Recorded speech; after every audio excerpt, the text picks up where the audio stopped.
much. Like it's like who cares about what anybody else likes? But no, it's like uh, I don't know if this warrants a video. I don't know if something I should put on book review channel, or if it's something I should put on the music channel. But maybe both. Who knows? But I think the main thing is that I kind of figured that since for as long as I can kind of remember being super interested in music, like I didn't really, or find that much of a difference between music, taste in music or films or books. Like all of them kind of like cross over in a lot of ways, more than you expect. So, and the fact too is that I also made another video that was about just my taste in music, or sorry, movies. Was like, I think I named like top 10 favorite movies, but again, it's arbitrary. It doesn't have to be that top 10 movies like really matter. It doesn't matter if it's 10, it could be 10, 20.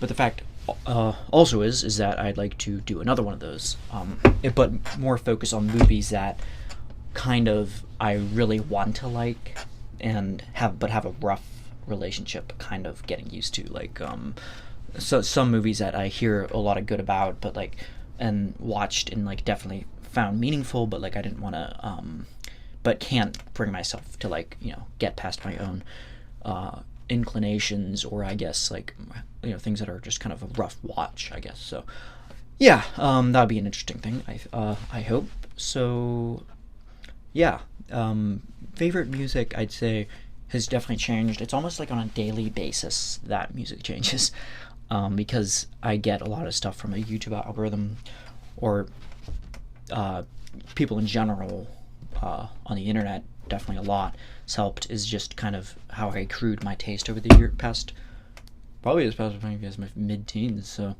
yeah, we're talking like but I don't think my music taste, it has been all that impactful, the stuff that I've been listening to until like my early 20s, I think, late teens, early 20s. I feel like I was kind of like not, like, I was like a late bloomer to a lot of good stuff. Like Radiohead is one of my favorite bands, and it's kind of a weird thing saying that, that's one of my favorite bands, and it's also, really, really popular band as well. And the fact that so much of what I listen to, there's a fair amount that's like, stuff that's like on the fringe of not really knowing, outsider music stuff, like Daniel Johnson's type of stuff. I haven't listened to too much of his stuff, but I've been privy to that kind of stuff, like do-it-yourself type of thing, like people, the underdog type people that didn't have studio equipment or the things, kind of like Henry Darger, or Darger, I think. But I'm just mentioning him because he was a big outsider influence, and he wasn't even a musician, I don't think, unless he secretly, had compositional abilities, I'm not sure. But he was a very, very talented artist, outsider artist, one of my favorites, and I actually have a piece here. Not sure if I have that book still here. But yeah. Yeah, the outsider artist. I actually went to Chicago, Illinois, in case you don't know where it is. And he had, they had a temporary exhibit that was at the Inuit, I think, or Intuit, Intuit Museum, the Intuit store, if you can see that. And he basically was, they were showcasing all his works over the course of like 3 to 4 different exhibits, and I was like sad that, because I was working in the area, because I don't live in Chicago and Pennsylvania, so it's a bit of a stretch. It's a good 9 to 10 hour drive, but I was there, happened to be working in the area, and I was like, oh, well, I'm only a couple hours away from Chicago, so I might as well go on the weekends when I'm off work. So that's what I did, and I devoted a whole day to looking at that. It was very, very interesting seeing like this, such as intimate. I almost felt like a bit voyeuristic, because he was so such a reserved, like outsider, recluse, and he like came up with the Vivian girls, like these characters, this whole host of different characters, and there was a lot of good versus evil type of dynamic with that, and these they had a whole character chart, I think, like cataloging all these different, huge compendium of different, like, a lot of, like, kind of, I don't know what you call them, like, military officer type people that, it was like a kind of, not a, like a military corrective type of thing, but it was like kind of this very, like his view of, like, innocence and loss of childhood was very,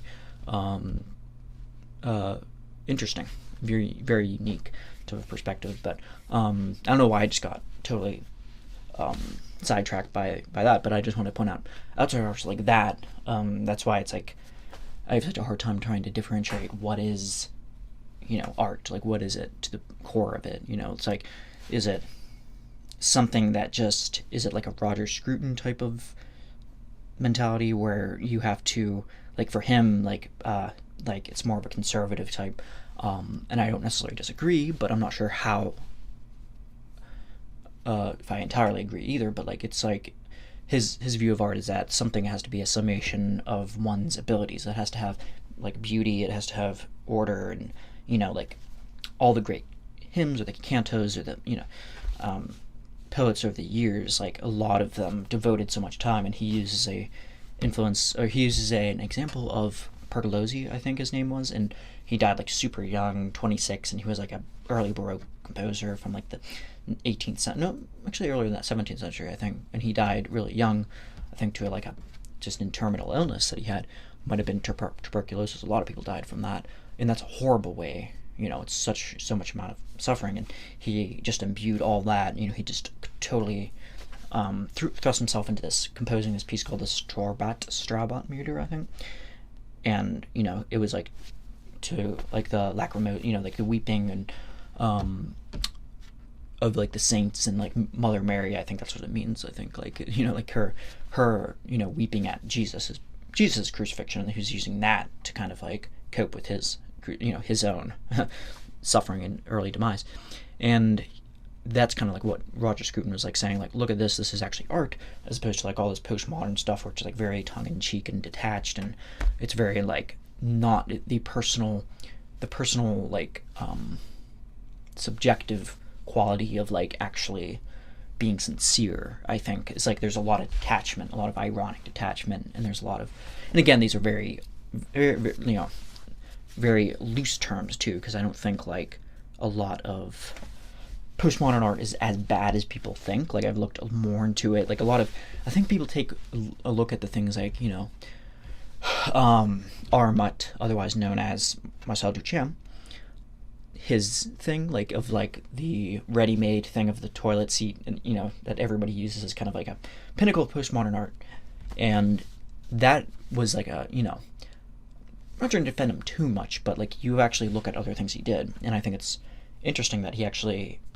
made pretty good-looking, maybe a bit Picasso in this, and since it was modern, it was kind of like skewered and like the very abstract art, I guess. But his art was like actually pretty good. Like, it was actually like took work, and it put but he was just making a point by doing that. Like, it wasn't like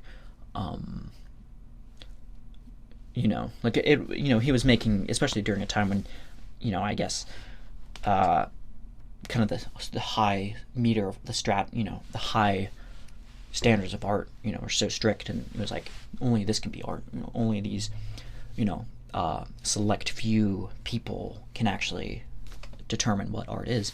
And Duchamp kind of came along and kind of like, well, what about this? It's like, I think it was more of like a in the eye of the beholder, that classic type of trope. But yeah, I think like that, but I think people kind of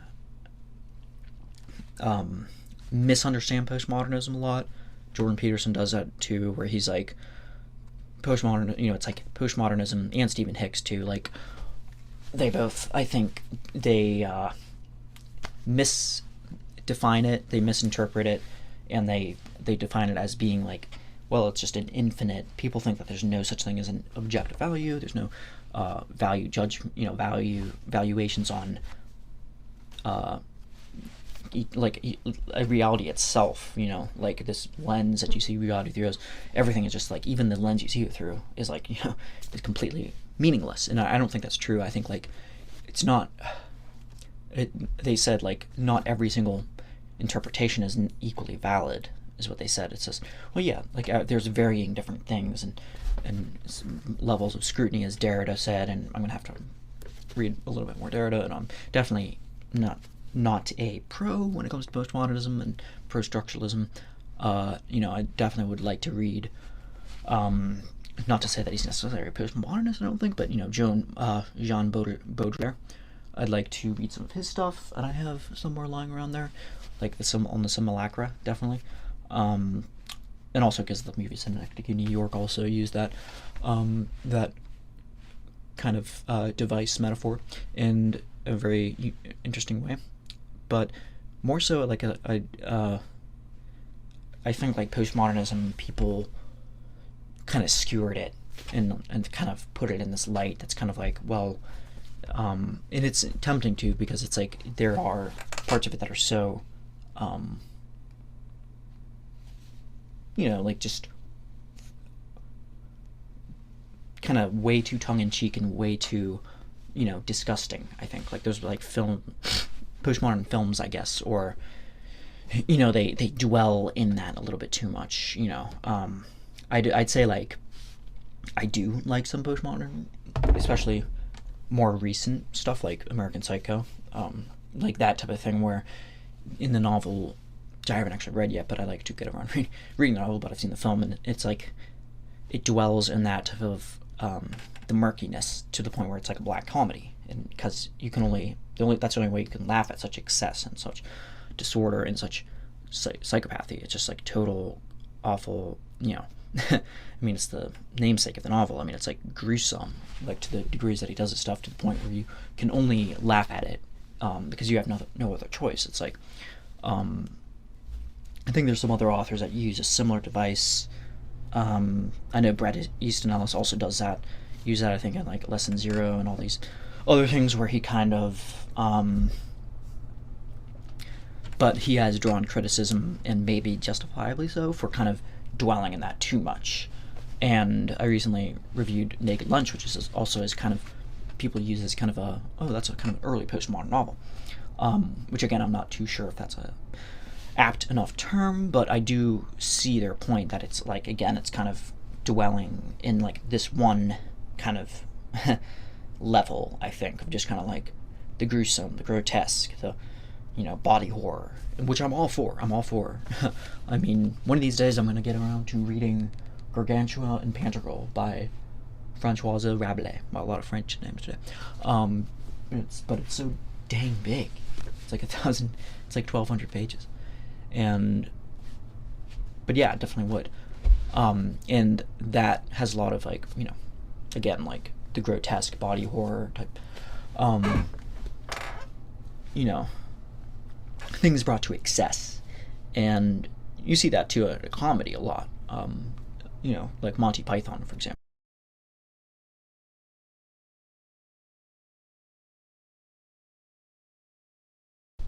As I was saying, I think I made a point of making sure I check that thing every like 10 minutes or so, because it likes to turn off.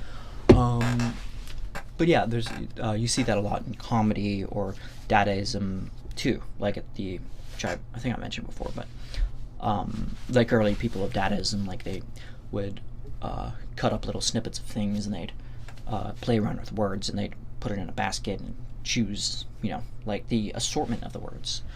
And that's why it's actually called Dadaism. It's not because the word actually has intrinsic meaning. It's both.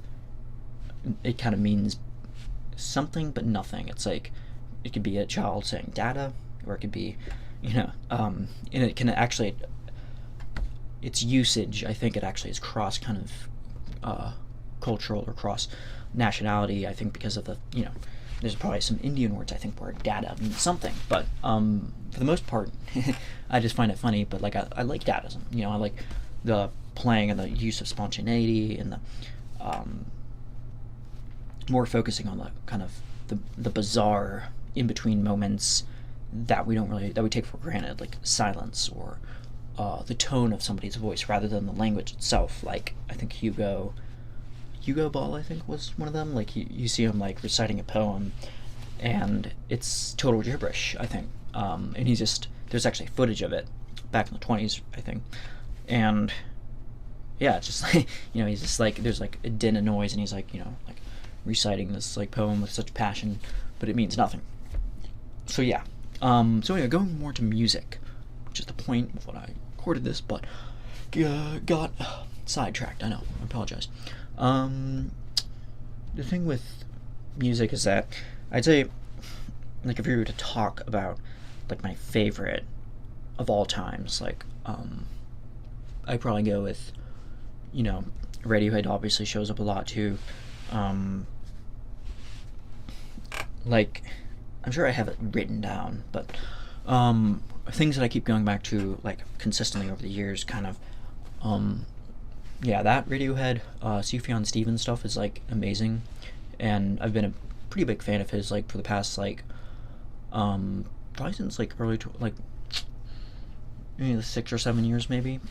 But what I love about that is like tackling his own thing. Like there are people you have to like make whole like half hour, 40-minute long video essays on YouTube that I've listened to, and just like how he constructs his music, how he tells stories, how he weaves both the mystical and real life, like his with Carrie and Lowell, for example, is a big example, and how he weaves it into like half true, half fable, and I just love that.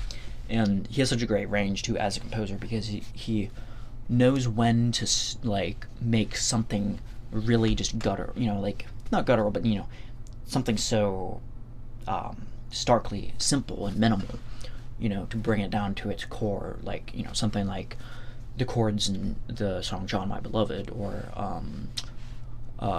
something else on that album, like Drawn to the Blood, I think. Like it just has like this very like dun dun dun dun dun dun dun, it's just like very minimal. But like then there's other examples, like Age of Odds. Took me forever to realize it was pronounced ads, but it was it's spelled ADZ, which also sounds kind of like Dada too. Just to tie that in.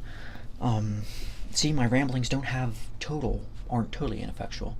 There's some they relate to something somehow. I don't know, but I like how he does that with.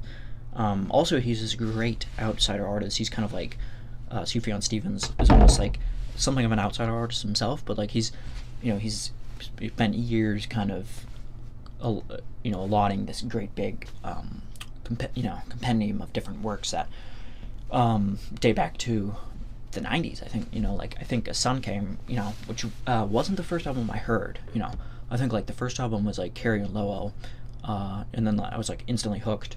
That's like it's a weird thing when you're instantly hooked to an artist, because usually with me, I tend to hear something and then all of a sudden, like if I like first time I heard Radiohead, for example, like I was listening to it, and I don't know if I would call it a mistake, but I did listen to their first album, like which I think is Papa Honey, which gets kind of a lot of flack for being kind of a mediocre album. People have called it that. People have ranked it as being kind of generic and like grunge music at the time.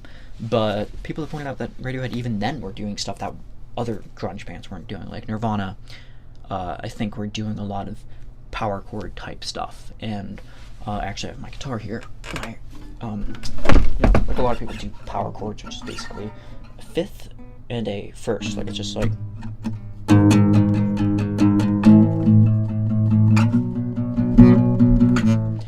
That's just a random example, but.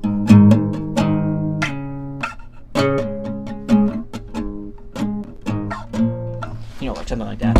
Whereas Radiohead, I think right at the bat, like something like Just or something where they're like, I think it's like.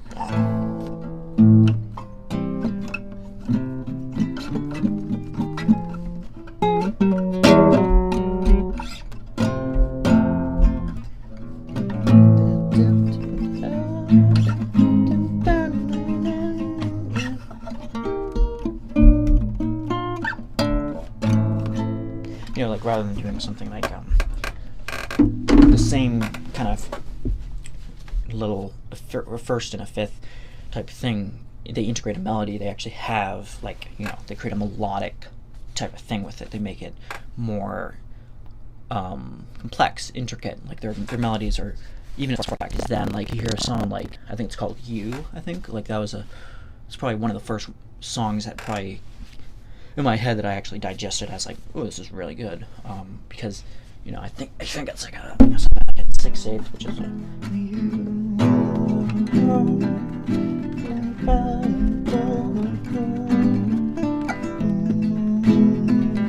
it's been a while since I've done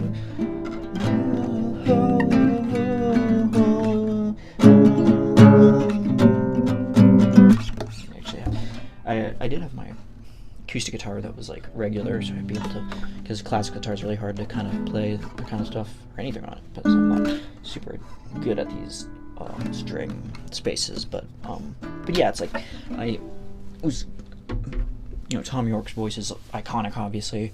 There's nothing else that can be said about that, and I'd say like a lot of my own music, and now here I'm injecting myself into the stereo. I tried to, that kind of, like from 20 to 21, like that actually was like a big thing for me to hear something that like different, like it's I think like Radiohead's like celebrated as being kind of like so prolific, but at the same time their influences, I think, in the same way that Cormac McCarthy said that like books are built from other books, music I think is also built from other music. So you hear their early stuff like On a Friday, and it sounds a lot like the Smiths, maybe, I think, like you get that sense. And the Smiths themselves are, I like to call myself like a mild Smiths fan. Like I love Morrissey's own, like his voice, his gives a good hope for baritones, because there's so many people in pop music that they sing super high, and they sing tenors, and a lot of the 80s was filled with just like bands like Foreigner, I think, or Air Supply, just can't really think of stuff off my head. Classic rock, like Journey, for example, like just like yeah, like it's not like anything wrong with that. Some of my favorite vocalists are tenors, but as a baritone myself, I like to think of myself as a baritone, but my voice is actually kind of boyish and wavery, that it's not even like Johnny Cash interesting baritone, like a bass baritone. I can talk like this, but what would be the point, because nobody would really hear me. I don't really have, but I realize that you can actually talk in a way of, you can like you can change your timbre, right? Like your timbre. You can change that, you can fluctuate it, and that's actually different than pitch. Like there's these different weird things with sound, that there's different ways of kind of changing, like making something your own. Like if you can't sing like Tom York, which I can't, like I can't sing as high as him, but I certainly have tried in the car a bunch of times. I just like if I can't hit something, I'll just kind of fake it with a falsetto, like a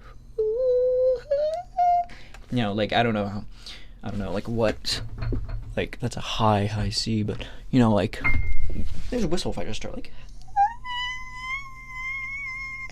like I don't even know what that, I think it was like a C4 or something. I don't know, but like I think it's not like not everything is totally. Anyway, like I was talking about with me singing super high, I don't need to sing that high, but I like to challenge myself. So in songs, if I write like an orchestral section that I obviously just use FL Studio and then various virtual instruments, like session strings is a really good one, that pretty comprehensive list of all these instruments and woodwinds and all that stuff for for somebody like me, where I've only fiddled no pun intended with a violin, because my sister plays violin and cello, and she's really adept at that. She learned the Suzuki method, and I'm just a kind of hack. My way of learning piano is like a mix of pretty much just autodidact. I sit down and I learn by ear, and it's more of a feeling. It's just a vague feeling that can't be explicated. So I have to kind of sit down and kind of fight and contend with a guitar or a piano. And having traveled for work, like I said before in the past, that actually gave me an opportunity to fall more in love with guitar, just traveling. The ease of bringing it, or something like a ukulele. Like sometimes if I'm traveling, I'll just bring a ukulele, and I'll be like, well.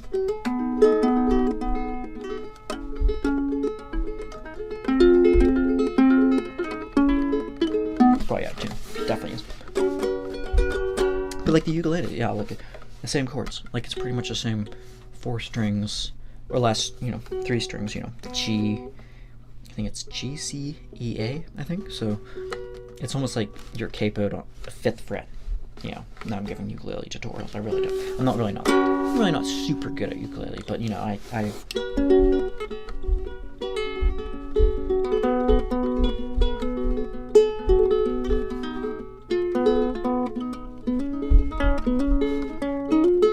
but this is the same idea. A chord is pretty much the same, same type of 3 fingers on that 2nd fret. That D chord is just pretty much, the easiest thing ever, and then G is just so easy.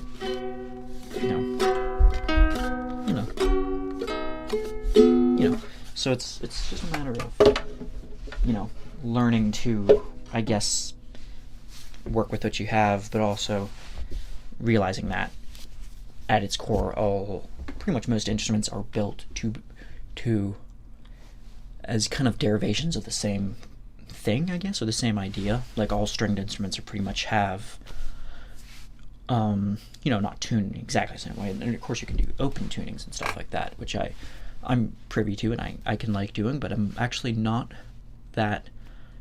I find it's kind of limiting because I only have 2 guitars, I think. So if I have one in an open tuning, it's like that's fine and dandy. But then, even both of them, I'll get distracted. Then I'll be like, well, I actually want to tune it way, way down. Like 4 or 5 steps, like this classical guitar is now.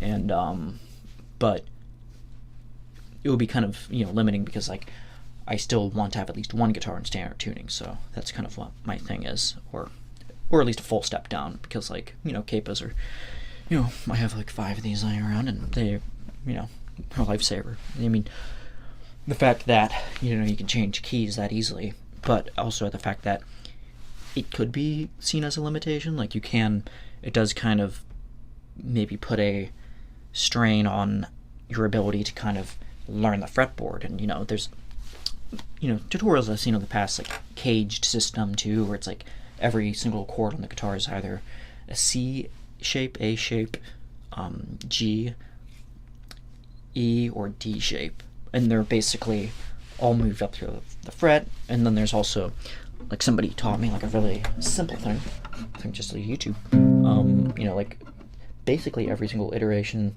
of a, you can play a 4-5-1 and all the chords up the neck like this, like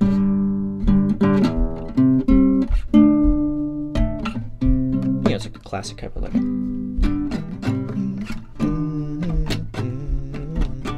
it's like the age-old 1 4 5 4 5, and then there's also the minor chords.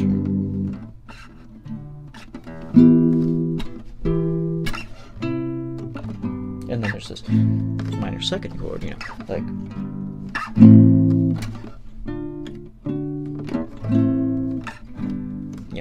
and pretty much that type of idea that runs up, the neck. You can play any part of that, you can play it on the 7th, 6th, or 8th. It doesn't matter what tuning you're in, or if you have a capo on it. So that's what drew me, like, kind of to the guitar, because there's a lot more.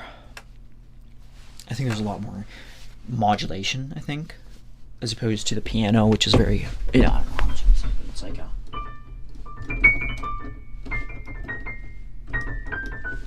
like, there's little things you can do, like,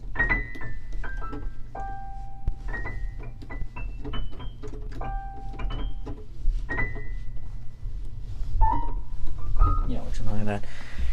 You can do little things like that, little trills, little grace notes, I think they're called. And, I don't, as you can tell, I don't know all the terminology, but, like, there's things you can do, people hundreds of years earlier have, written down on sheet music notation, like, which I can't read. I can't read sheet music for the life of me. Little notes that say, like, Appassionata, I think is one of them, or mezzo forte, or adagio, or different things like that. Allegro, allegrato, I think, brisk, and different things like that. Like, you can kind of get, and there's different little threads of music theory that I use, but it's all kind of towards my own end. I think just enough for me to get it. Like but with the guitar, I found there's more modulation, and there's a thing called a C-board too, like a C-board piano that you can actually do little like trills and stuff, and you can change the pitch wheel with like a whirl, I think. And I thought that was pretty cool, but like I don't know if I have quite have the money for that. It's another thing too.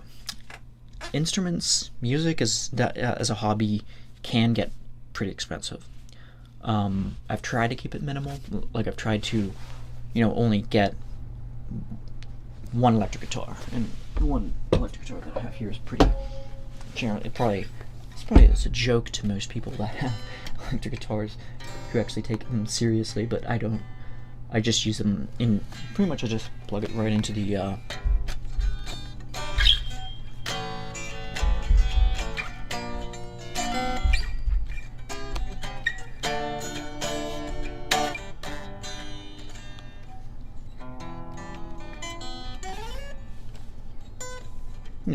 Like I pretty much just plug it into the preamp here, and so I'm actually using to record my voice right now. And yeah, I use the same mic that I'm using to record my voice right now. Just have a what's it called? Like a shock absorbing thing, and pop filter, and all that stuff. So yeah. And of course this thing's very sensitive. You hear like just the slightest tap and it's like it goes wild. So yeah, it depends on like what you use at your disposal. So yeah, going back to more of my tastes.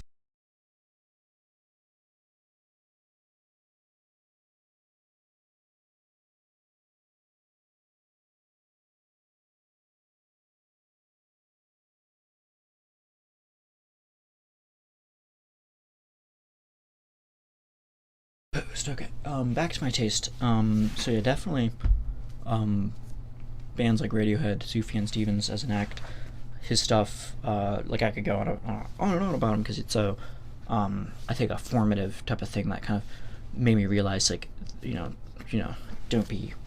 don't hesitate to pick up another instrument even if you're not good at it, just, play around with it, fiddle around with it, even if you get imposter's effect being like, wait, I don't know. Like, it's like, I think there's a interview he did, and there's not so many interviews online. There's like, so when you see a Sufjan Stevens interview, it's like, yes, he's finally given one for this album, and I think it's for Illinois, and he was talking about how it was almost like a mix between like a sensibility of like classical music, but like also mixed with like third grade band, I think, which is very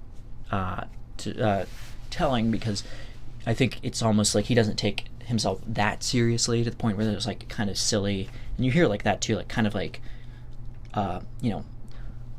like dime store instruments and stuff for like a 10-cent whistle, or you can hear like and he has these very beautiful array of voices and stuff too. Like he collaborates a lot with like I think her name's Rosie Thomas. She's a very beautiful singer, and a very like goofy personality too. Like and like her rapport with Sufjan Stevens is just like really interesting. They did a really good I think it's an REM like this one goes out for the one I love, I think, that song, and it's very beautiful. And yeah, he collaborates a lot with like female voices and musicians themselves who like they add on a different thing, and like something about like just an organic voice or an instrument or anything on a record rather than just everything being so overproduced these days. I'm kind of sounding like a boomer, but yeah, they're right about some things. I mean, like, there's a time when you could actually hear a lot of record, not today, and I don't know why I'm calling them records, because like a lot of it's like you stream and you Spotify, and they're all MP3 or lossless FLAC audio or whatever, and a lot of it is it's just way too overproduced. It's way too nip tuck, and things are compressed to the nth degree, to the point where it's like, and it's like, yeah, there's a lot of, I'll give them that, they're very conscientious, they're very knowledgeable of how to make stuff sound good, or clean.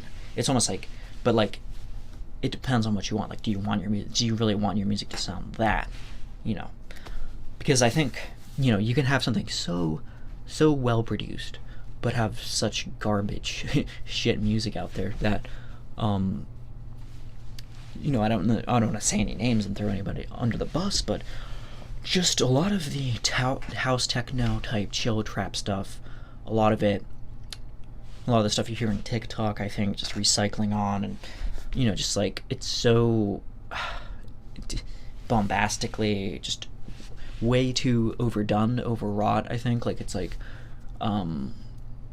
it just makes kind of a mockery out of like self-expression. I think a lot of it, it's just like very just like want to try hard to feel good, or try or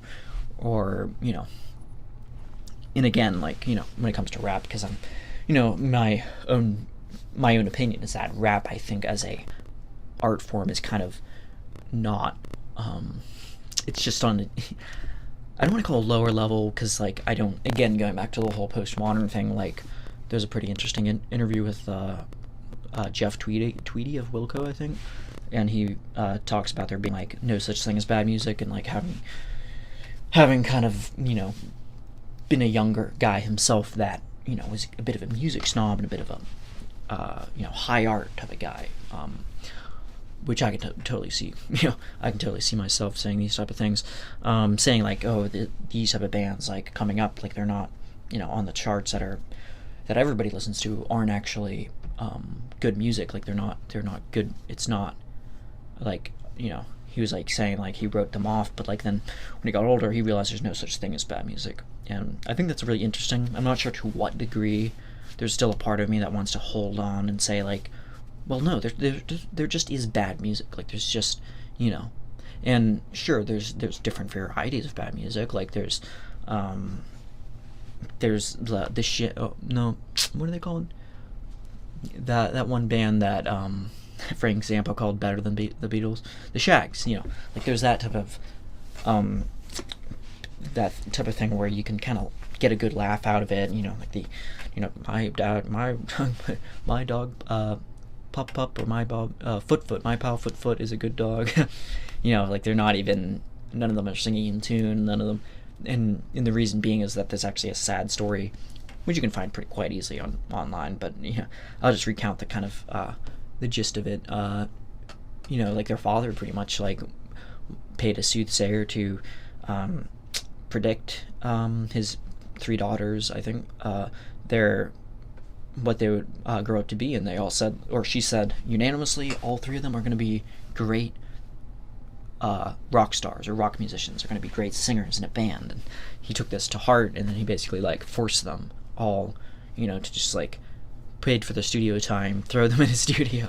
It's pretty horrible if you think about it, way to treat your daughters and put that standard on them. But like, it's just out of that came, out of that you can kind of see how the suffering, like putting them in that environment where they didn't know anything about time or rhythm, and music they were doing came from a forced type of thing rather than for art for art's sake. And I find that knowing that the sad story behind that, and that they're still performing their songs, I think, to this day, last I heard.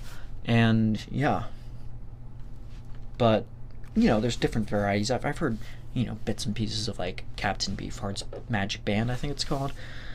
I can never, again, like, it's a bit like with Stravinsky, right? Igor Stravinsky and him releasing Rite of Spring. It's like, there's different things that you still use from that, like different textures of music, rather than just the very fanciful, beautiful, the formulaic type of studied classical musicians, like you get a sense of elitist type from that. I don't want to shrug off anybody who's a classical musician, my own sister included. They put in hours and hours toiling to get a note right, and and it's like and I get that, and but there is a bit of a exclusivity. I don't know if you're gonna call it a complex, but there's a bit of a they've developed like a bit of a superiority complex. I'm not sure how many are this, but there is a bit of that I've sensed with the classical music repertoire. They're like, only the good, only the best can play this, only the top one. And again, you understand that. Like that's going back to Roger Scruton, what he said about pouring in both not only your passion but also your like intellectual capacity, to or your patience, just like the sheer. A lot of it too is like my own minimal experience learning Chopin on the piano too is like there's a lot of repetition. It's just playing it again and again and again until it's right. Like there's nothing more to it. There's not even before you get to the point where you're reading notation or sheet music. It's like the main thing is just like playing that C sharp or whatever, playing that chord arpeggiated in that way, playing the notes at the right time. It's like, it sounds very like I'm reducing it and overly simplifying it, but I think that's a big part of learning anything is just kind of, whether it's a language, which I certainly would like to one of these days, like to learn too, is like, is just getting out of that kind of initial, sucky part, like the whole part, which is what part of the reason why I want to get classical guitar too, is like learning is like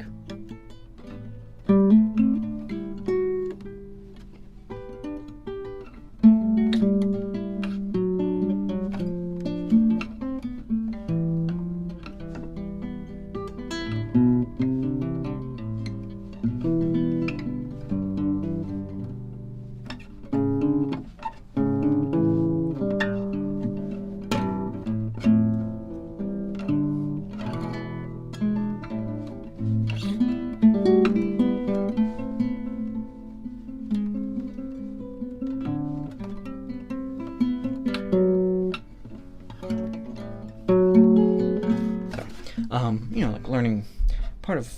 A big part of it is just learning to get your fingers calloused enough.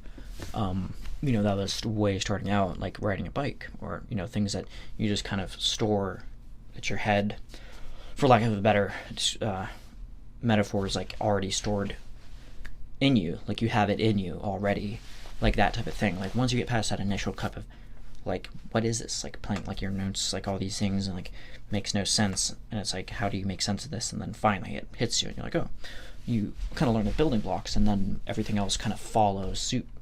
Like I don't know how many different songs I've learned over the years, or even if it's a really crappy rendition, like I definitely don't prize myself the most on doing covers of songs, but I have certainly helped learning different things, like Radiohead songs, or things that like the way Johnny Greenwood plays, the way even Tom York, even though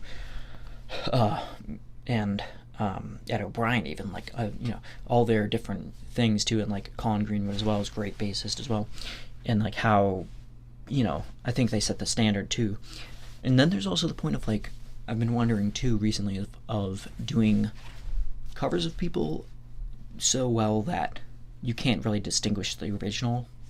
It's like the simulacra again when it plays into this, like you're creating something that like people say, like that old adage of that you hear kind of time and time again of like people doing covers, is that they kind of make it their own thing. And I grew up a lot with Johnny Cash too, and that was kind of even though I kind of prize myself as like a little bit too much on like the more obscure type of music, I think like Johnny Cash with his plain kind of spoken type of thing, that type of mentality, people said a lot, like he made those songs his own. And even though Johnny Cash and say, Sufjan Stevens or Joanna Newsom, who I'll get to a little bit later, or so, like I was saying, there's a lot of variations. Like I draw a bit, maybe from that. Other artists off the top of my head, I actually have a list that I wrote down here of different songs that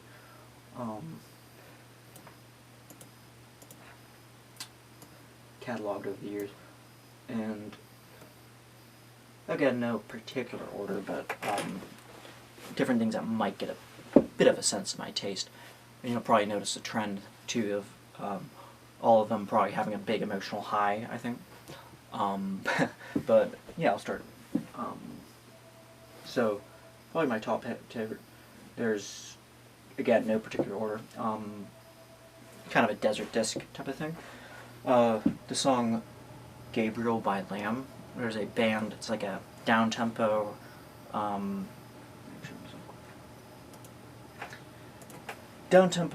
type of trip-hop band, but I think trip-hop kind of doesn't fully give you the idea of like what type of band they are, because they're definitely electronic. You might find that, electronic music, that might show up as one of their genres, and again, like, genres are totally, I think, not moot, but they are fluctual. There are, there's so many vicissitudes of how somebody arises at how they do things, and I think like Lamb, the song Gabriel, they totally do use uses the same 3 to 4 chords. I think, it's just like I think it starts like in something like B minor, where it's like, then it's like.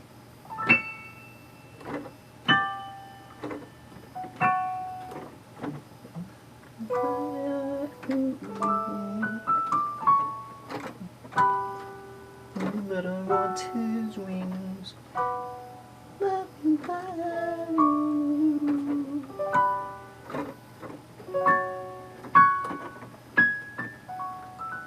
I just love that. It's so simple, but like they layers on and they just add more and more and progressively more to the horns. Like these drums come in and they're very like clashing drums and it's just very dramatic, and then she gets more and like to the beginning of the song when she's like my angel, just like, even though it's you could call it simple, but like there's nothing wrong with it being simple, but it's this like orchestral overlaying of these different instruments, and they play off each other so well, and it like just it fulminates into something, and there's like just like ends on these strings that are just playing like just weeping strings. It's just very beautiful. So yeah, Merry Christmas, Mr. Lawrence by Ryuichi Sakamoto. Rest in peace. He was truly. I don't want to be one of those people that when I mention an artist that passes away, I'm like, oh, like I'm totally, like when David Bowie passed away, I was like totally like, I wept for 5 days. I'm not saying obviously David Bowie has made a mark in his passing, and that's like like a lot of people, it did come kind of left field because like a lot of people, like he with his like battling with cancer, like it was actually done in secret, in the same way that it was with like Norman MacDonald, I think. So it kind of like that, it took everybody by surprise, I think. But yeah, his and also on top of that, Ryuichi Sakamoto also played in a movie with David Bowie as one of the main people. I actually have Merry Christmas, Mr. Lawrence there that I'd like to do. I don't know if I did that. Did I put that in my top 10? I don't know. But it's a great movie. You should watch it. World War II prison camps, and yeah, that actually,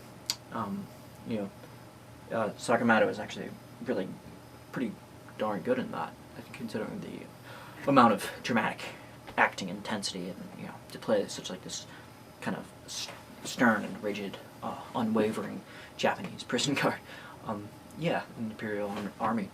But he did the score for that, and it's just a beautiful, a little bit jazzy, a little bit, it starts out with these synths that he plays that, there's actually, it's actually,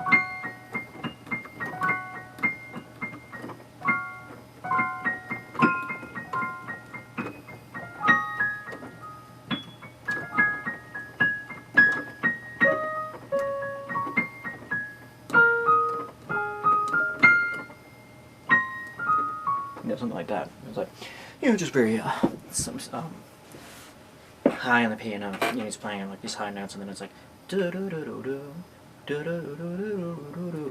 it's like melancholic, but it's passive, and it's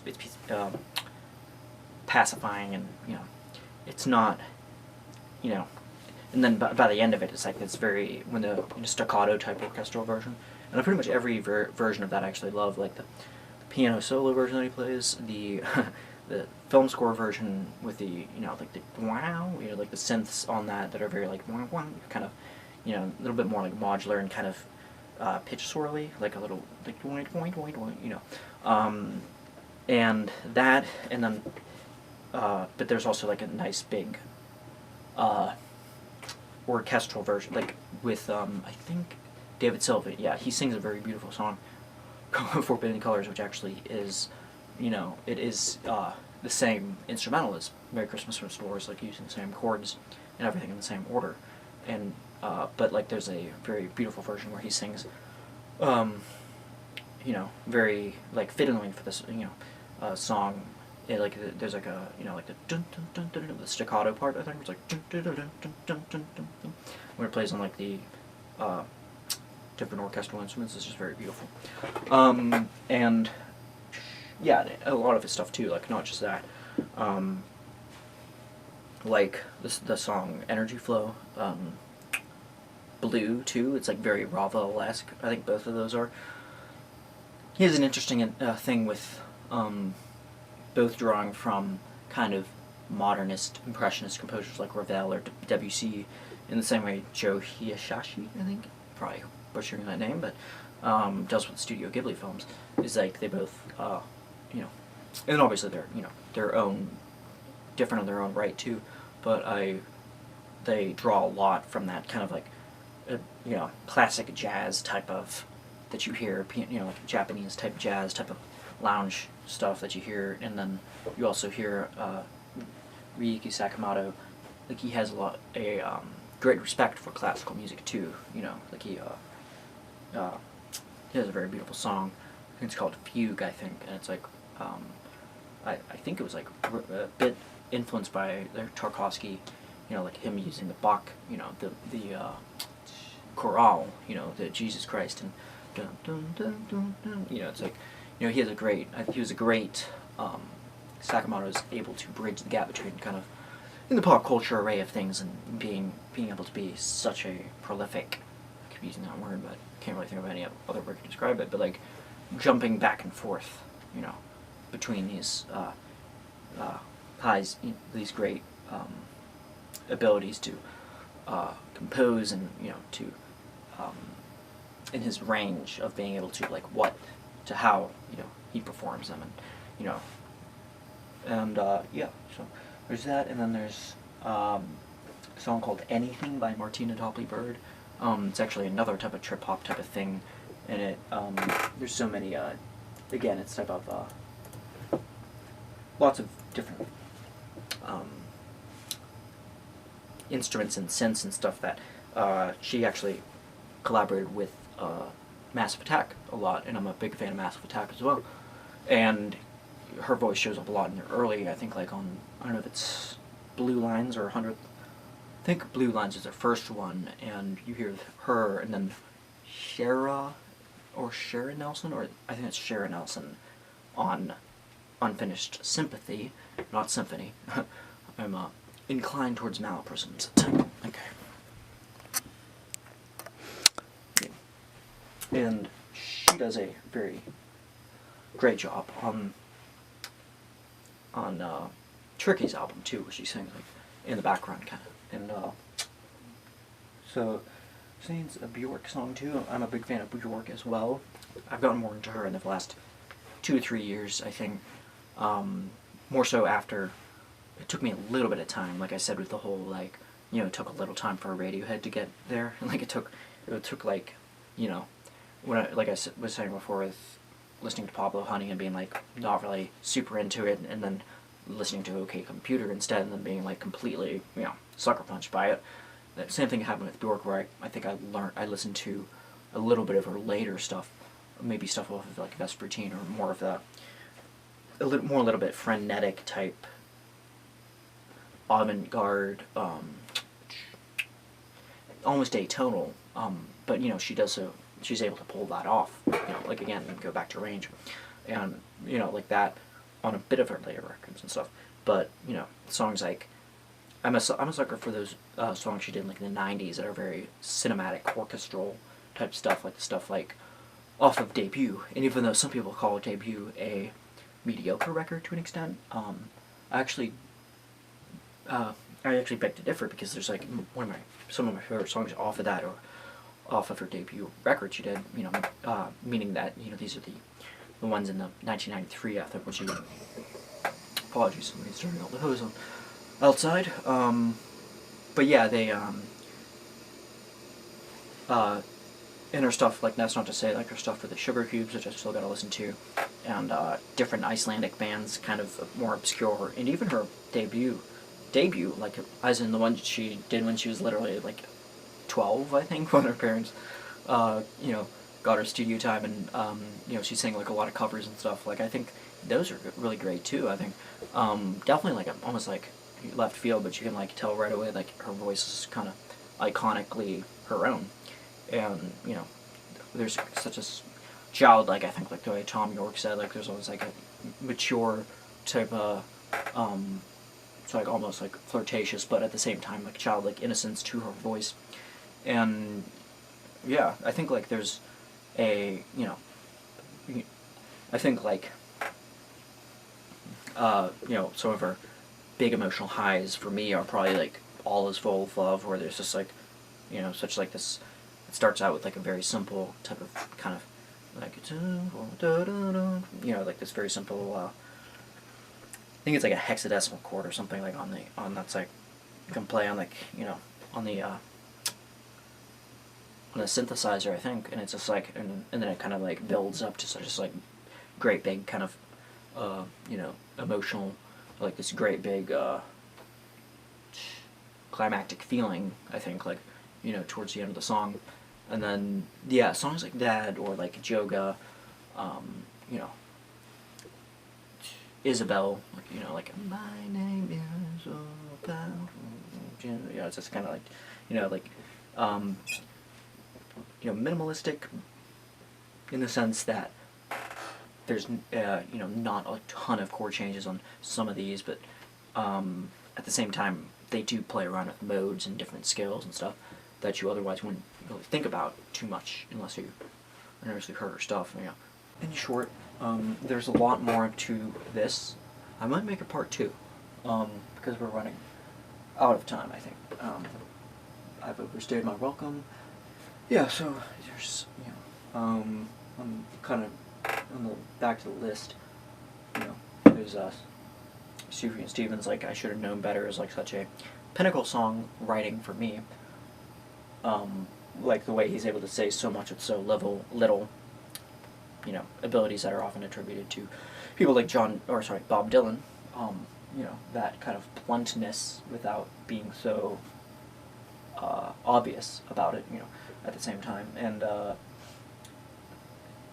and the way he grieves over his mother is very,